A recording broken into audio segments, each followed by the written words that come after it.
नमस्कार साथियों, स्वागत आप सभी का आपके अपने YouTube channel the teachers zone पे। आज हम जिस विषय पे बात करने वाले हैं वो एक अत्यंत सोचनीय विषय है, अत्यंत गंभीर विषय है। क्योंकि आज जो मेरी चर्चा का विषय है वो है PIL, जिसको हिंदी में अगर कहें तो जनहित याचिका, और इंग्लिश में अगर उसकी फुल फॉर्म अगर देखते हैं तो उसका मतलब होता है पब्लिक इंटरेस्ट लिटिगेशन। तो दोस्तों जानिए इसका अर्थ क्या रहा है, इसका इतिहास क्या रहा है। कि पहले अगर हम देखते थे कि PIL से पहले क्या था कि जो न्याय से अगर प्रभावित व्यक्ति है उसी व्यक्ति को कोर्ट के समक्ष आना पड़ता था, तभी जाके क्या मिलता था, उसको न्याय मिलता था। लेकिन PIL के आने के बाद में जो प्रभावित पक्ष है उसके अलावा अन्य जो पक्ष है वो भी कहाँ जा सकता था, कोर्ट में जा सकता था, और जो प्रभावित पक्ष है उसके पक्ष में अपनी बातें रख सकता था। तो यही PIL है उसको जो केंद्र सरकार है वो समाप्त करने के लिए कह रही है। इसको परिभाषित करने के लिए ही बल्कि इसको समाप्त करने के लिए सुप्रीम कोर्ट में कहा है कि PIL को क्या कर देना चाहिए, अभी समाप्त कर देना चाहिए। तो दोस्तों सोचिए कि जो PIL गरीब आदमी की आवाज़ बनती थी, जिसने गंगा को सुरक्षित रखा, जिसने कार्यस्थल पर महिलाओं को सुरक्षा दिलाई, हजारों कैदियों को जेल से निकाला कि जो अपने अपराध से ज़्यादा सज़ा है वो भुगत चुके थे। क्योंकि भारत में हम देखते हैं कि एक तरह से देखा जाए तो न्याय में देरी एक तरह से न्याय न देने के बराबर होता है। तो स्पीडली जो ट्रायल है उसका जो कॉन्सेप्ट है वो आया यहीं से। तो जनहित याचिका, इस पे हम बात करते हैं कि भारतीय न्यायिक इतिहास का एक क्रांतिकारी अध्याय था जिसमें लाखों गरीबों को, वंचितों को न्याय दिलाने का रास्ता दिखाया था। और अब केंद्र सरकार सुप्रीम कोर्ट ने पूरी तरह खत्म करने की बातें कह रही है। तो एक संवैधानिक विधि न्यायिक की सक्रियता का जो कॉन्सेप्ट था, न्यायिक सक्रियता का अर्थ होता है कि जो न्यायपालिका है वो आगे बढ़ के जो पब्लिक के इंटरेस्ट के जो कार्य है वो करना शुरू करती है। तो उसको एक तरह से बोलते हैं ये स्वतः संज्ञान लेकर कोई कार्यवाही करे, उसको कहते हैं न्यायिक सक्रियता, जिसे जुडिशियल एक्टिविज्म भी कहते हैं। संवैधानिक विधि के रूप में इसको स्थापित करवाया जनहित याचिका को। तो उसी के लिए हम आज बात करेंगे। तो दोस्तों देखते हैं कि ये खबर है वो चर्चा में क्यों है। तो सरकार का एक बड़ा बयान है कि केंद्र सरकार ने सुप्रीम कोर्ट में कहा कि जो जनहित याचिका है या जो PIL है उसको सिर्फ परिभाषित करने की आवश्यकता नहीं है, बल्कि उसे पूरी तरह ख़त्म करने की आवश्यकता अब समय आ गया है कि उसको पूरी तरीके से क्या कर दिया जाए, समाप्त कर दिया जाए। तो ये बयान ऐतिहासिक क्यों हो जाता है? तो इस वजह से हो जाता है कि PIL है वो एक तरह से न्यायशास्त्र का एक क्रांतिकारी हथियार रहा है लंबे समय से, और अब सरकार स्वयं इसे समाप्त करने के लिए कह रही है। तो ये है कि महत्वपूर्ण क्यों है। तो PIL ने दशकों तक गरीबों और वंचित वर्गों को न्याय दिलाया था। पर्यावरण हो, चाहे भ्रष्टाचार हो, चाहे मानवाधिकार संबंधित जो मामले थे उनमें PIL की जो भूमिका थी वो बहुत ज़्यादा अहम भूमिका रही थी। ये पहला मौका नहीं है कि सरकार इतने सीधे शब्दों में PIL की समाप्ति की बातें कर रही है, क्योंकि परीक्षाओं के इस विषय में प्रश्न पूछे जाने की संभावना अत्यधिक है कि PIL से जुड़े हुए जो वाद है उसके बारे में प्रश्न पूछा जा सकता है। ये PIL क्या है, संवैधानिक आधार क्या रहे हैं PIL के, इसके संबंध में हमें क्वेश्चन पूछे जा सकते हैं। तो PIL के बारे में, तो PIL क्या होती है? तो PIL का मतलब होता है पब्लिक इंटरेस्ट लिटिगेशन, हिंदी में अर्थ है जिसका जनहित याचिका। सामान्यतः कोर्ट में एक तरह से देखा जाए तो जो याचिका जो दायर करता है तो वो ही व्यक्ति करेगा। पहले यह था कि जो इसका सीधे नुकसान है हुआ हो, जो किस सिद्धांत पे कार्य करता था, तो ये लोकस स्टैंडी का जो सिद्धांत था उस पे कार्य करता था। जो प्रभावित पक्ष है वो ही कहाँ आएगा, न्याय मांगने के लिए आएगा। उसके अलावा कोई दूसरा व्यक्ति है वो उसके लिए न्याय मांगने की गुहार न्यायपालिका से नहीं कर सकता था। लेकिन PIL के आने के बाद में हम देखते हैं कि जो प्रभावित जो व्यक्ति थे, ऐसे व्यक्ति जो गरीब थे, जिनको एक तरह से देखा जाए तो अधिकारों का ज्ञान नहीं था, उन व्यक्तियों के पक्ष में अपनी बात रखने के लिए कोई दूसरा पक्ष वो भी कहाँ जा सकता था, न्याय ले जा सकता था। तो इसी तरीके से कह सकते हैं कि सामान्य याचिका केवल पीड़ित व्यक्ति को ही अपने नुकसान के लिए कोर्ट में जा सकता है। लेकिन जनहित याचिका मतलब जिसमें जनता का हित हो, एक बड़े तबके का हित हो, जिसको PIL कहते हैं, कोई भी जागरूक नागरिक, NGO या वकील किसी तीसरे व्यक्ति या समाज के हित में सीधे हाईकोर्ट या सुप्रीम कोर्ट में जा सकता है। सरल भाषा में हम समझते हैं कि जो गरीब है, शोषित है, ऐसे वर्ग जो न्याय के लिए एक तरह से देखा जाए कि उनके पास में उतने संसाधन नहीं है कि वो सुप्रीम कोर्ट में न्याय मांग सके या हाई कोर्ट में, ये न्याय के लिए जो एक तरह से देखा जाए, हम कहते हैं कि हमारे यहाँ न्याय है वो क्या है, महंगा है। तो उस महंगाई की वजह से हम देखते हैं कि जो कुछ लोग हैं जो न्याय से वंचित रह जाते हैं, तो उन्हीं वंचितों के लिए एक कॉन्सेप्ट है जिसको कहते हैं PIL। तो उसी तरह कोर्ट का दरवाज़ा खटखटा सकता है कोई दूसरा व्यक्ति भी जाकर। उसके बाद में देखते हैं कि इसके संवैधानिक आधार है वो क्या रहे हैं। तो PIL का सीधे उल्लेख संविधान में हमें कहीं भी देखने को नहीं मिलता। ये सिर्फ संवैधानिक जो व्याख्याएं हैं, संविधान के अलग अलग के वाद हैं, जो केसेज है, उन्हीं में एक कॉन्सेप्ट निकल के आया जिसको क्या कहते हैं, जनहित याचिका। जो सबसे पहले हम देखते हैं कि आगे हम देखेंगे कि कौन कौन सी जो वाद है जिसमें PIL का यूज हुआ था। तो जिसमें सबसे महत्वपूर्ण जो चर्चित वाद था वो था हुसैन आरा खातून का वाद था। वहाँ से अगर देखा जाए तो PIL की क्या होती है, शुरुआत होती है। वैसे तो हम देखते हैं कि इमरजेंसी के बाद में धीरे धीरे न्यायपालिका जब जनता के या लोगों के एक तरह से जो मुद्दे थे उनके करीब आने का प्रयास किया, तो वहीं से जो न्यायपालिका के द्वारा एक तरह से जो जनहित याचिका उसका बीजारोपण होना शुरू हो गया था। लेकिन अगर देखें तो पहला जो वाद था जिसमें PIL को हम कह सकते हैं कि बीज से जो पहला जो जिसको प्रस्फुटित हो जो बीज होता है, इसकी छोटी छोटी पत्तियाँ निकलनी स्टार्ट हो जाए, बीज जब फूटता है तो उसके बाद में जो पौधा निकलता है, तो इसी तरीके से जो PIL है वो हुसैन आरा जो खातून का जो वाद था उसमें निकल के हमारे सामने आती है। तो हम देखते हैं कि 4 महत्वपूर्ण अनुच्छेद है जिसमें PIL का आधार बनते हैं। तो एक है अनुच्छेद 32 जो मौलिक अधिकारों के उल्लंघन पर सीधे सुप्रीम कोर्ट जाने का अधिकार देता है। डॉक्टर अंबेडकर ने इसको ये तक कह दिया कि ये संविधान की क्या है, आत्मा है, क्योंकि बाकी जो मूल अधिकार है वो इसी मूल अधिकार के ऊपर डिपेंड है। अब देखते हैं कि अनुच्छेद 226 जो हाईकोर्ट को रिट जारी करने की क्या देता है, पावर देता है। और यह PIL राज्य पर दाखिल होती है, मतलब राज्य स्तर पर जो हाई कोर्ट्स होते हैं उनको अगर मान लो कि PIL पे सुनवाई करना है तो वो जो अधिकार देता है वो 226 देता है, क्योंकि हाई कोर्ट है वो इसी के माध्यम से 226 के द्वारा ही जो क्या करता है, रिट जारी कर सकता है। और सुप्रीम कोर्ट है उसको रिट जारी करने की जो पावर है वो अनुच्छेद 32 में दी गई है। अनुच्छेद 21 के बारे में हम देखते हैं कि जीवन और एक तरह से देखा जाए तो हम आर्टिकल 21 में जीवन का अधिकार है, जीवन के अधिकार के तहत ही एक तरह से देखा जाए PIL के माध्यम से इसका विस्तार है और ज़्यादा कर दिया गया कि जीवन के अधिकार में सिर्फ ये नहीं है कि हम एक श्वास ले रहे हैं या हम चल फिर रहे हैं, ये सिर्फ जीवन नहीं है। जीवन है कि सभी व्यक्ति स्वस्थ रहें, सभी को शिक्षा मिले, क्योंकि जो अपने व्यक्तित्व का मर्जन करने का जो अधिकार वो सभी व्यक्तियों को है। तो सभी व्यक्तियों को एक ऐसा माहौल मिले कि जिसमें सभी स्वस्थ हो, सभी व्यक्तियों के तक शिक्षा की पहुंच सुनिश्चित की जाए। ये नहीं कि जो मान लो कि जो लोग गरीब हैं, जो पिछड़े हुए हैं, उन लोगों तक शिक्षा की पहुंच नहीं हो रही है। तो इसी के लिए एक तरह से देखा जाए या फिर पर्यावरण की बात करें तो सभी लोगों को एक तरह से स्वस्थ पर्यावरण मिले, ऐसी जो मांगे थी या ऐसे जो मुद्दे थे वो सुप्रीम कोर्ट तक पहुँचे। और वो जो आधार बनी वो क्या थी, PIL के माध्यम से वो कहाँ गए थे, सुप्रीम कोर्ट के समक्ष रखे गए थे।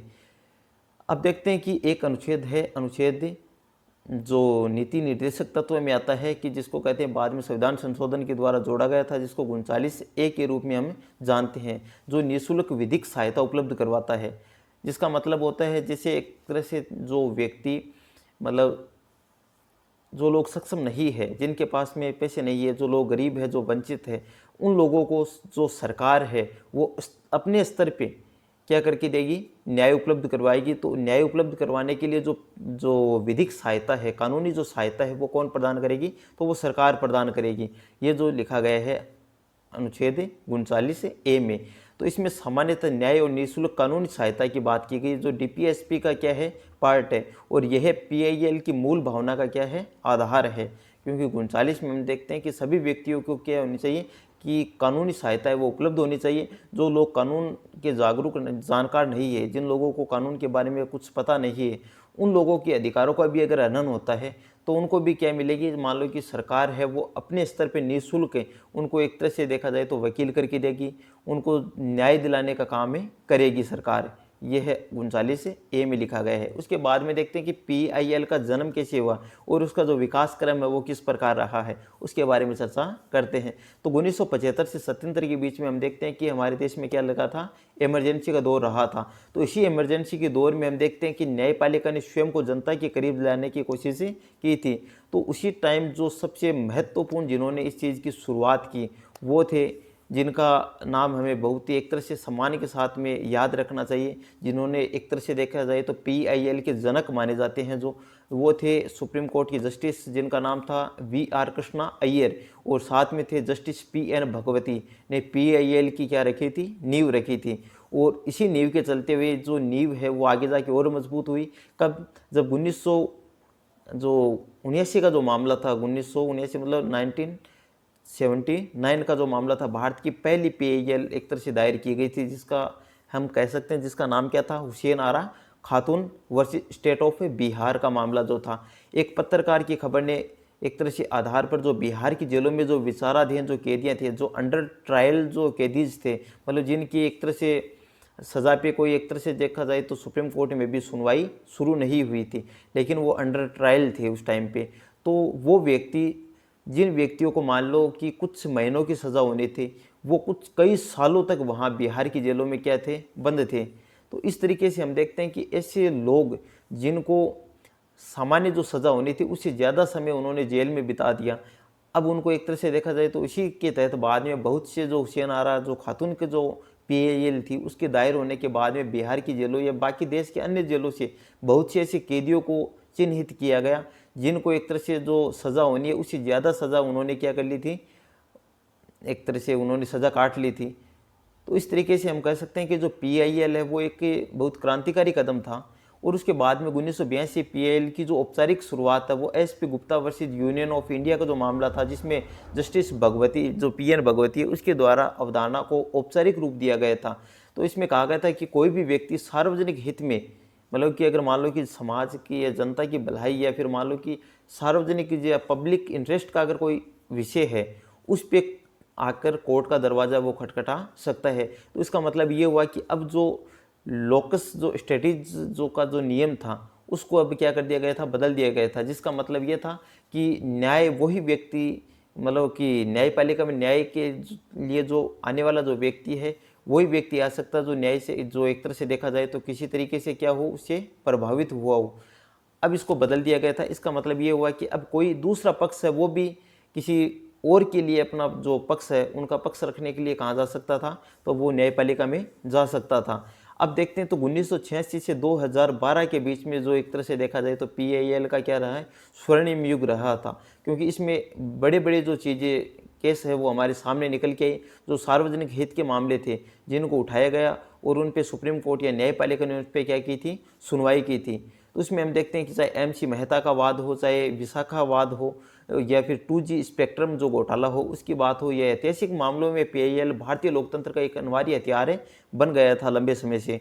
उसके बाद में हम जानने का प्रयास करते हैं कि जो महत्वपूर्ण PIL है जिन्होंने भारत में एक तरह से देखा जाए तो महत्वपूर्ण भूमिका निभाई थी, उसमें जो पहली PIL जो दायर की गई थी वो थी 1979 में हुसैन आरा खातून का जो केस था, जो जो बिहार स्टेट के खिलाफ था। उसमें हम देखते हैं कि विचाराधीन कैदियों को, मतलब जो अंडर ट्रायल जो कैदीज थे उनको स्पीडली जो ट्रायल है, त्वरित जो सुनवाई है उसका अधिकार दिया गया था, क्योंकि ये आर्टिकल 21 का क्या हुआ था, उनका वॉयलेशन या फिर उल्लंघन हुआ था। क्योंकि सभी व्यक्तियों को एक तरह से देखा जाए तो जीवन का अधिकार है, लेकिन उनका जो जीवन है वो एक तरह से जो जेल है उनमें बंद है, क्योंकि कारण क्या है कि उनको स्पीडली या त्वरित सुनवाई का अधिकार है, उसका क्या हो रहा है, उनके उल्लंघन हो रहा है। तो उसी के तहत भारत की पहली PIL का है वो दायरे की गई थी सुप्रीम कोर्ट में उस टाइम पे। उसके बाद में देखते हैं कि विशाखा जो वाद था राजस्थान स्टेट से जुड़ा हुआ था, 1997 का मामला था, जिसमें भंवरी देवी केस में से उठी थी। इस PIL ने विशाखा गाइडलाइंस की दी, जो बाद में पोक्सो एक्ट है, मतलब जो पोक्स एक्ट है 2013 का, वो बनी थी। उसके बाद में MC मेहता, चाहे यूनियन ऑफ इंडिया का जो 1986 का जो मामला था, जिसमें गंगा प्रदूषण को रोकना, ताजमहल के आसपास जो उद्योग है उनको क्या किया गया था, बंद किया गया था। और उसके बाद में पर्यावरण संरक्षण में भी पीआईएल का सर्वोच्च योगदान रहा है। मतलब जो पर्यावरण का जो संरक्षण करना हो उसमें भी पीआईएल ने अपनी बड़ी महत्वपूर्ण भूमिका निभाई है। 2G स्पेक्ट्रम केस है 2012 का, जिसमें हम देखते हैं कि इसी के जरिए सुप्रीम कोर्ट ने 122 जो टेलीकॉम जो कंपनियां थी उनका लाइसेंस है वो क्या कर दिया था, रद्द कर दिया था। कारण क्या था, भ्रष्टाचार। लेकिन इसके लिए जो दायर हुई थी वो क्या हुई थी, पीआईएल दायर हुई थी। उसके बाद में उन्नीकृष्णा versus state of Andhra Pradesh का मामला था, 1993 का जो मामला था, और उसमें एक तरह से गया था जो शिक्षा है उसको क्या माना गया था, इसी पीआईएल के तहत शिक्षा को मूल अधिकार के रूप में घोषित करने की नींवें रखी गई थी और शिक्षा को मूल अधिकार की कैटेगरी में शामिल कर दिया गया था। और इसे आर्टिकल जो 21A है उसका हिस्सा बना दिया गया, तो जीवन के अधिकार के तहत इसको शामिल किया गया था कि सभी व्यक्तियों या सभी, एक तरह से मान लो कि सभी लोगों को शिक्षा का अधिकार है, चाहे वो लोग जो पिछड़े हुए हैं, जो चाहे दलित वर्ग है, उनको भी शिक्षा लेने का अधिकार है। और वो शिक्षा की व्यवस्था है वो सुनिश्चित कौन करेगी, तो सरकार करेगी। तो शिक्षा को मूल अधिकार घोषित कर दिया था जो उन्नीकृष्णन जो स्टेट ऑफ आंध्र प्रदेश का जो मामला था 1993 का, जो बाद में अनुच्छेद 21A का आधार बनी। उसके बाद में हम देखते हैं कि जो केंद्र सरकार ने तर्क क्या दिया है कि पीआईएल पर आपत्ति क्यों है उन्हें, तो इसके बारे में उन्होंने कहा है कि जो पीआईएल है उसका दुरुपयोग ज़्यादा हो रहा है। उसकी 4 प्रमुख तर्क इस प्रकार है कि उसमें एक तो राजनीतिक हथियार बन गया है पीआईएल, कि पीआईएल है वो राजनीतिक के रूप से उसका ज़्यादा यूज होना शुरू हो गए हैं, कि प्रतिनिधि जो विपक्षी जो दल है उनके द्वारा या फिर एनजीओ है या फिर व्यक्तिगत हित रखने वाले ऐसे सरकारी नीतियों को रोकने के लिए पीआईएल का क्या करते हैं, दुरुपयोग भी करते हैं। न्यायपालिका पर बोझ भी है। कारण क्या है, तो लाखों मामले पेंडिंग है पहले से, और बड़ी संख्या में पीआईएल या तो तुच्छ है या फिर एक तरह से मान के चलो कि वो मतलब एक तरह से या तो तुच्छ है या फिर एक तरह से मतलब कि छोटे से मामले पे क्या दायर हो जाती है, पीआईएल दायर हो जाती है, या केवल मीडिया के अटेंशन के लिए दाखिले की जाती है, मतलब चर्चा में आने के लिए भी क्या दायर कर दी जाती है, पीआईएल दायर कर दी जाती है। शक्तियों का उल्लंघन के रूप में हम बात करते हैं तो पीआईएल के जरिए न्यायपालिका, कार्यपालिका और विधायिका को काम में दखल, एक तरह से दखल देती है, कि जो न्यायपालिका है वो पीआईएल के तहत सुनवाई करती है किसी सार्वजनिक हित के मामले पे, तो उससे एक तरह से देखा जाए तो कार्यपालिका और जो व्यवस्थापिका है उसके कार्यों में क्या होती है, दखल अंदाजी भी होती है। तो संविधान की मूल भावना की क्या है, विरुद्ध है, या फिर एक तरह से देखा जाए तो सेपरेशन ऑफ पावर है, शक्तियों का पृथक्करण है, उसी सिद्धांत के भी क्या है, ये एक तरह से मान के चलो कि उसका भी ये मान लो सरकार के जो तर्क है उसके हिसाब से उसका भी क्या करता है, ये उल्लंघन करता है। उसके बाद में अस्पष्ट परिभाषा, पीआईएल की स्पष्ट परिभाषा नहीं लिखी गई, उसका संविधान में कहीं भी शब्द से कहीं भी क्या नहीं किया गया, तो उसका उल्लेख नहीं किया गया। तो पीआईएल को न्यायपालिका में खुद विकसित किया है, मतलब एक तरह से देखा जाए तो संविधान के द्वारा पीआईएल जो शब्द है वो कहीं भी उल्लेखित नहीं है। ये न्यायपालिका के द्वारा एक तरह से स्वतः क्या किया गया है, उसको विकसित किया है, संसद ने नहीं बनाया, बल्कि इसलिए इसकी सीमाएं अस्पष्ट हैं। मतलब एक तरह से इसके पास में इसकी जो लिमिटेशन है वो क्या रहेगी, इसका जो दायरा है पीआईएल का वो क्या रहेगा। तो ये सारी जो चीज़ें हैं वो सुप्रीम कोर्ट ने सरकार जो न्यायपालिका उसके समक्ष रखी और पीआईएल पे अपनी आपत्ति दायर की। अब उस आपत्ति के तहत ही उन्होंने कहा कि चाहे राजनीतिक हथियार बन गई है पीआईएल, कि राजनीतिक जो दल है या फिर एनजीओ है वो अपने पर्सनल इंटरेस्ट के लिए इसको एक तरह से देखा जाए तो पब्लिक डोमेन में लेके आते हैं। और उसी तरीके से अगर देखा जाए तो धीरे धीरे एक तरह से ज़्यादातर जो पीआईएल है वो लंबे समय से मान लो कि उनका कोई ज़्यादा विशेष प्रासंगिक महत्व नहीं है, वो सरकार की नीतियों को रोकने के लिए उनको क्या कर दिया जाता है, दायरे कर दिया जाता है। तो शक्तियों का जो पृथक्करण है उसका भी क्या हो रहा है, उल्लंघन हो रहा है। न्यायपालिका पर लगातार बोझ भी बना हुआ है, ये अस्पष्ट परिभाषा है इसकी। तो इसलिए सरकार का सुझाव है या तो संसद एक कानून बनाकर पीआईएल को परिभाषित करेगी या फिर इसे पूरी तरीके से क्या कर दिया जाए, तो इसको पूरी तरीके से समाप्त कर दिया जाए। अब विश्लेषण के रूप में देखें तो पीआईएल है वो ख़त्म होनी चाहिए। तो दोस्तों जिसने इतने अच्छे कार्य हुए हैं जिसके द्वारा, जिसमें हम देखते हैं चाहे वो पर्यावरण से जुड़े हुए, चाहे शिक्षा से जुड़े हुए, एक तरह से मानव को एक जो अधिकार है, संवैधानिक अधिकार है, उससे बाहर जाके जो अधिकार और ज़्यादा अधिकार मिलने चाहिए, उन अधिकारों का क्या हुआ, और ज़्यादा विस्तार हुआ है पीआईएल के द्वारा। तो पीआईएल के पक्ष में हम कुछ से जो पक्ष है वो अपनी जो बातें वो रखना चाहते हैं कि लाखों गरीबों और वंचितों को न्याय दिलाया है इसने। उसके अलावा पर्यावरण संरक्षण में अभूतपूर्व भूमिका निभाई है, चाहे वो गंगा से जुड़ा हो, चाहे या फिर जो उत्तराखंड में जो पेड़ वगैरह जो जो वनों की कटाई से जुड़े हुए जो मामले हो, उनमें पीआईएल के द्वारा क्या की गई महत्वपूर्ण भूमिका निभाई गई है। चाहे भ्रष्टाचार के मामलों को उजागर करना हो, उसके अलावा अगर देखा जाए तो न्यायिक समीक्षा को जन सुलभ बनाया जाना हो, या फिर उसके अलावा महिला अधिकार हो, चाहे शिक्षा हो, स्वास्थ्य, सभी वर्गों में, सभी क्षेत्रों में परिवर्तन का आधार बनी है पीआईएल। तो इस वजह से हम कह सकते हैं कि पीआईएल के द्वारा बहुत हाँ, इसको ये किया जा सकता है, इसको समाप्त करने के बजाय इसको और ज़्यादा क्या कर सकते हैं, हम परिभाषित कर सकते हैं। पीआईएल के विरोध में हम देखते हैं कि एक तरह से देखा जाए तो न्यायपालिका का खुद का शब्द है कि पीआईएल, एक तरह से देखें तो पीआईएल इंडस्ट्री बन गई है। खुद सुप्रीम कोर्ट के जजों ने ये शब्द है वो ईजाद किया है कि न्यायिक राजनीतिक जो प्रतिशोध के लिए इसको उपयोग किया जाता है। तो इस वजह से एक ऐसा धंधा बन गई है, उद्योग बन गई है, एक बिजनेस बन गया है कि जो पीआईएल इंडस्ट्री के रूप में एक जो शब्दावली है वो सुप्रीम कोर्ट के जो जज है उनके द्वारा दी गई है, यह चर्चा में आई थी। वहाँ से न्यायपालिका पर अनावश्यक कार्यभार बढ़ाती है। उसके अलावा अगर देखा जाए तो सेपरेशन ऑफ पावर का क्या है, उल्लंघन है, वोलेशन है। उसके अलावा अगर देखा जाए तो इसमें जो फ्रिवोलस पीआईएल में असली मामलों में क्या होती है, देरी होती है। जो मूल जो मामले हैं वो क्या होते हैं, कहीं ना कहीं पीछे छूट जाते हैं। तो संतुलित दृष्टिकोण हम देखते हैं कि समाधान क्या है इस चीज़ का, तो पीआईएल को ख़त्म नहीं करना चाहिए बल्कि उसे रेगुलेट करना चाहिए, उसे और ज़्यादा क्या करना चाहिए, परिभाषित करने की आवश्यकता है, ना कि उसे समाप्त करने की आवश्यकता है। इसे एक तरह से देखा जाए तो भारी नुकसान या जुर्माना हो सकता है कि मान लो कि जो फ्रिवोलस जो मान लो पीआईएल दायर की जाती है, मान लो झूठी अगर पीआईएल अगर दायर होती है तो उस पर एक तरह से भारी जुर्माना रख सकते हैं, या प्री स्क्रीनिंग मैकेनिज्म अपना सकते हैं कि पहले अगर मान लो कि अगर वो पीआईएल अगर सही है तो उसके लिए प्री जो स्क्रीनिंग है वो यंत्र है वो हम अपना सकते हैं, और स्पष्ट दिशा निर्देश हम दायर कर सकते हैं।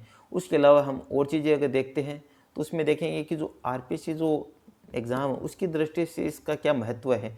तो इसमें हमने संविधान के जो अनुच्छेद है, अनुच्छेद 32 हो चाहे 226 हो, आर्टिकल 21 हो या फिर 39A हो, इन सभी का पीआईएल से क्या देखा, संबंध देखा। उसके अलावा अनुच्छेद 32 को संविधान की आत्मा कहा है किसने, डॉक्टर BR अम्बेडकर ने। ऐतिहासिक मामले में हम देखते हैं तो हुसैन आरा जो खातून का मामला था 1979 का जो मामला था उसमें पहली पीआईएल दायर होती है। उसके अलावा जो इस औपचारिक रूप से इसकी जो परिभाषा जो सुप्रीम कोर्ट ने इसको माना वो था SP गुप्ता का जो वाद था 1982 का जो मामला था, जिसे फर्स्ट जजेज केस भी कहा जाता है। तो उसमें एक तरह से पीआईएल की परिभाषा दी गई थी कुछ। उसके बाद में विशाखा जो मामला था राजस्थान से जुड़ा हुआ था 1997 का जो मामला था, और आगे जाके जो पोस्ट एक्ट की नींव रखी थी जिसने MC मेहता का जो मामला था जिसमें पर्यावरण से जुड़ा हुआ जो मामला था, उसमें भी पीआईएल ने एक बड़ी भूमिका निभाई थी। तो परीक्षा में पूछे जाने वाले कुछ ऐसे प्रश्न है जिनके बारे में देखते हैं कि जो पीआईएल है उसके जनक के रूप में किसको माना जाता है, तो उसमें VR कृष्ण अय्यर और PN भगवती को माना जाता है। उसके अलावा जो लोकस स्टैंडी का जो नियम है वो क्या है, तो पीआईएल है वो क्या है, तो वो ये है कि जिसमें कि जो प्रभावित पक्ष है वही कहाँ जा सकता है, न्यायालय जा सकता है। बाकी जो लोग हैं जो प्रभावित नहीं है वो लोग कहाँ नहीं जा सकते, वो जो प्रभावित पक्ष है उसके लिए कहाँ नहीं जा सकते, वो न्यायालय नहीं जा सकते। लेकिन उसके बाद में ये हुआ कि जैसे पीआईएल आने के बाद में जो अप्रभावित पक्ष है वो भी प्रभावित पक्ष के लिए अपना उनका पक्ष रखने के लिए कहाँ जा सकते थे, न्यायालय में जा सकते थे। और जुडिशियल जो एक्टिविज्म है उससे भी संबंधित है कि उसके बाद में सुप्रीम कोर्ट है वो स्वतः एक तरह से सार्वजनिक मुद्दों के जो मामले थे उनमें एक स्वतः संज्ञान लेते हुए उन पर सुनवाई का जो अधिकार है, एक तरह से सुनवाई है वो करनी शुरू कर दी थी, जिसे जुडिशियल एक्टिविज्म भी कहते हैं। पीआईएल के दुरुपयोग की भी कुछ हमारे सामने चीज़ें हैं जो निकल के आई हैं। उसके अलावा पीआईएल का सारांश हम एक नज़र में अगर देखें तो वो क्या है, तो पीआईएल की परिभाषा देखें तो कोई स्पष्ट परिभाषा में देखने को नहीं मिलती है। कोई भी नागरिक है या फिर एनजीओ है या फिर वकील है, कोई भी हो सकते हैं, वो समाज या वंचित वर्ग के हित में सीधे कोर्ट, हाई कोर्ट या सुप्रीम कोर्ट में जा सकते हैं। मतलब जो प्रभावित पक्ष के लिए सुप्रीम कोर्ट में, हाई कोर्ट में याचिका दायर कर सकते हैं। दूसरा संवैधानिक अधिकार, तो अनुच्छेद 32 हो चाहे 226 हो चाहे 21 हो या फिर 39A हो, पीआईएल की वैधानिक जड़ें इन्हीं में है। उसके बाद में जन्म और विकास देखते हैं तो हुसैन आरा खातून से लेकर हम 1900 SP गुप्ता का जो औपचारिक मान्यता मिली जिससे वहाँ तक का जो सफ़र है वो देखें, चाहे जस्टिस भगवती या कृष्ण अय्यर का जो योगदान है उसके बारे में हम चर्चा की है हमने इसमें। और ऐतिहासिक योगदान देखें तो विशाखा जो गाइडलाइंस है वो हम देखते हैं पीएएल के बाद ही आई कि जिसको कार्यस्थल पे महिलाओं को क्या मिली, सुरक्षा मिली थी विशाखा गाइडलाइन के द्वारा। एमसी मेहता पर्यावरण का मामला था, 2G स्पेक्ट्रम के तहत 122 जो टेलीकॉम कंपनियां थी उसका लाइसेंस रद्द करने की बात हो, शिक्षा का अधिकार हो जिसको बाद में संवैधानिक अधिकार या मूल अधिकार की कैटेगरी में काउंटे शामिल किया गया था संविधान संशोधन के द्वारा। तो इसमें भारत पीएएल ने भारत को एक तरह से देखा जाए तो एक बड़े हिस्से में बदलाव करने का प्रयास हुआ है इसके द्वारा। वर्तमान विवाद क्या है, तो वर्तमान विवाद है केंद्र सरकार ने पीएएल को खत्म करने की मांग रखी है। विशेषज्ञों को एक तरह से देखा जाए तो मानना क्या है, तो खत्म नहीं होनी चाहिए बल्कि क्या होना चाहिए, इसमें सुधार होना चाहिए और इसको और ज़्यादा क्या होनी चाहिए, रेगुलेशन की आवश्यकता है, जिसके द्वारा हम क्या कर सकते हैं, इसको और ज़्यादा परिष्कृत करने की आवश्यकता है हमारे। कोई भी चाहे मान लो कि संसद के द्वारा इस पर एक पीएएल के लिए एक विशेष एक संशोधन लेके भी आ सकते हैं, या फिर मान लो कि पीएएल के लेके एक्ट या कानून लेके आ सकते हैं सुप्रीम जो संसद उसके द्वारा। तो ये जो मुद्दा था जिसमें हमने पीएएल के बारे में चर्चा की, तो पीएएल जो पब्लिक जनहित याचिका है वो एक बड़ा गंभीर विषय है। तो सरकार से यही अनुरोध है मेरा कि पीएएल है उसको समाप्त करने के बजाय उसको और ज़्यादा क्या करना चाहिए, हमें सुधार करने चाहिए, जिससे मान लो कि जो अगर मान लो कि कोई झूठी याचिका हो या फिर सरकार की जो सार्वजनिक जो नीतियाँ है उनको अगर मान लो लेट लतीफ़ी करने के लिए पीएएल दायर की जाती है, ऐसे मामलों में सरकार को कुछ ठोस कदम उठाने चाहिए या फिर ऐसे प्रावधान करने चाहिए ताकि झूठी जो पीएएल है वो दायर नहीं हो सके। लेकिन इससे क्योंकि बहुत से वर्गों को इससे क्या हुआ है, लाभ भी हुआ है, तो इस वजह से हमें पीएएल है उसमें सुधार की एक गुंजाइश रहेगी, क्योंकि कोई भी चीज़ हो उसमें हमेशा क्या रहती है, सुधार की कोई ना कोई गुंजाइश रहती है। तो इस वजह से आज हमने पीएएल जो खबर है उसका एक कंप्लीट विश्लेषण करने का प्रयास किया है अपने इस वीडियो में। तो आज के लिए बस इतना ही। आप अपनी पढ़ाई पे ध्यान देते रहें और लगातार हम कुछ ना कुछ आपके एग्ज़ाम के ओरिएंटेड कुछ ना कुछ यहाँ कुछ वीडियोज़ के माध्यम से जानकारी आप तक पहुँचाते रहेंगे। आप अच्छे से तैयारी करते रहें। मिलते हैं कुछ नई वीडियो में, कोई नए कंटेंट के साथ में, कोई नई खबर के साथ में। तो आज के लिए बस इतना ही। धन्यवाद, नमस्कार।